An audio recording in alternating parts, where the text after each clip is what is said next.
melihat Ricky sama Kuat itu berada masih di belakang, masih di belakang. Dia tidak lari, tidak keluar lewat pintu belakang. Nanti setelah keluar itu nanti sama-sama ya. Jadi pada waktu setelah selesai itu, Pak, saudara melihat tadi FS itu keluar lewat belakang, itu Kuat sama Ricky masih ada di situ, masih ada di situ, tidak bergerak, tidak. Ya, jadi saya pastikan ini semuanya utuh, satu persatu.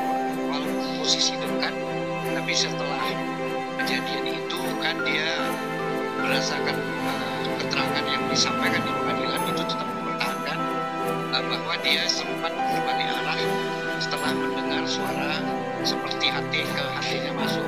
Jadi kalau di situ ada bohong, tidak melihat, tidak mendengar, ya, kemudian keluar dari mana, kelihatan bohongnya. Siapa yang konsisten dan tidak konsisten. Jadi hari ini digali dari mana si Eliezer ini kekonsistenan bahwa Eliezer jujur dari awal ceritanya, ya, mengalir alurnya sangat linear, sangat lurus gitu. Jadi ya apa adanya, jadi tidak ada yang ditutupi.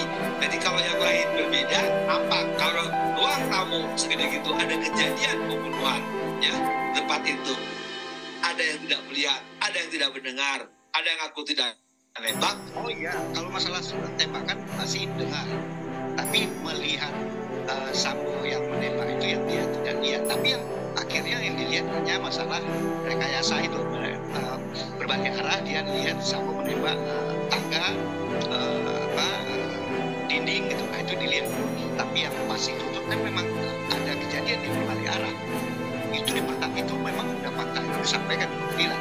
Ketika terjadi penembakan di mana jaraknya sangat dekat, ada salah satu terdakwa yang menyampaikan tidak melihat. Menurut kami sangat tidak mungkin karena jaraknya sangat dekat.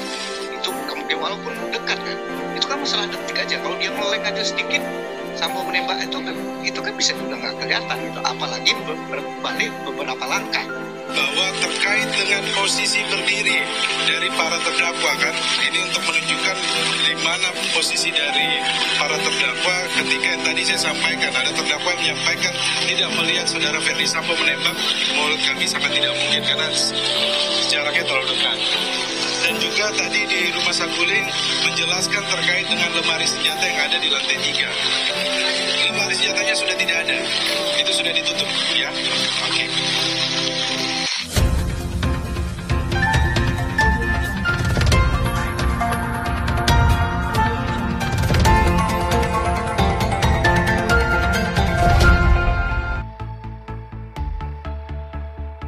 Roni Talapesi temukan fakta mengejutkan, ini saat kunjungan ke TKP. Roni Talapesi ikut hadir dalam kunjungan ke TKP, rumah Ferdi Sambo di Duren 3, dan juga rumah Saguling, pada Rabu tanggal 4 Januari tahun 2023 kemarin.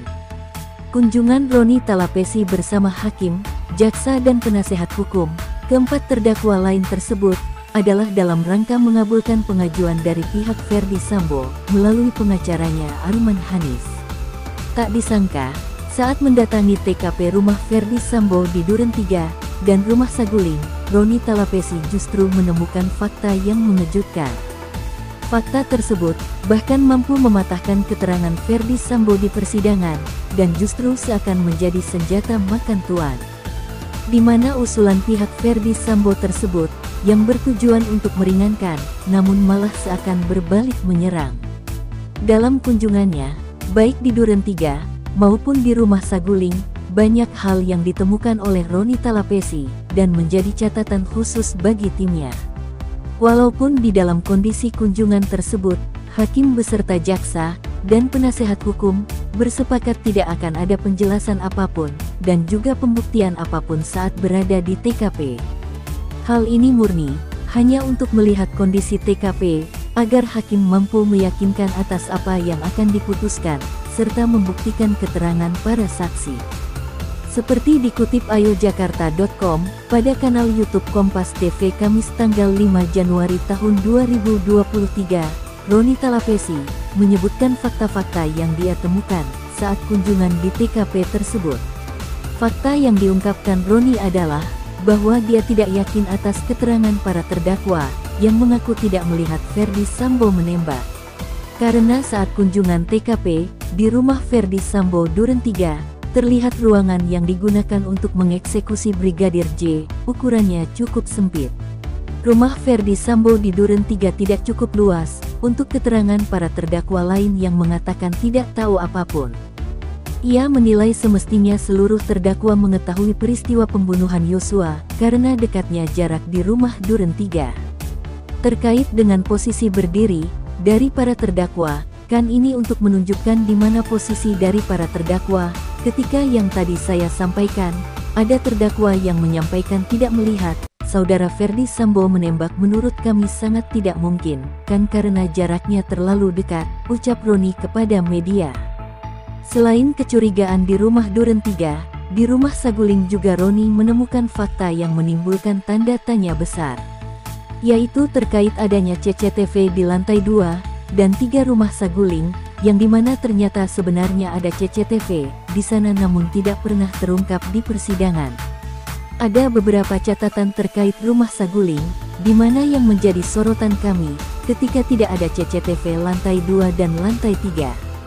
Tadi majelis hakim sudah melihat secara langsung, ya bahwa ada CCTV sebenarnya, ujar Roni.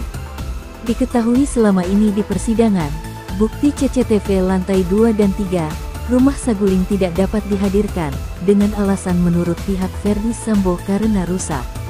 Namun dengan adanya bukti kasus obstruction of justice, banyak pihak curiga bahwa CCTV lantai 2 dan 3 rumah Saguling juga sengaja dihilangkan karena memuat banyak bukti mematikan pihak Sambo.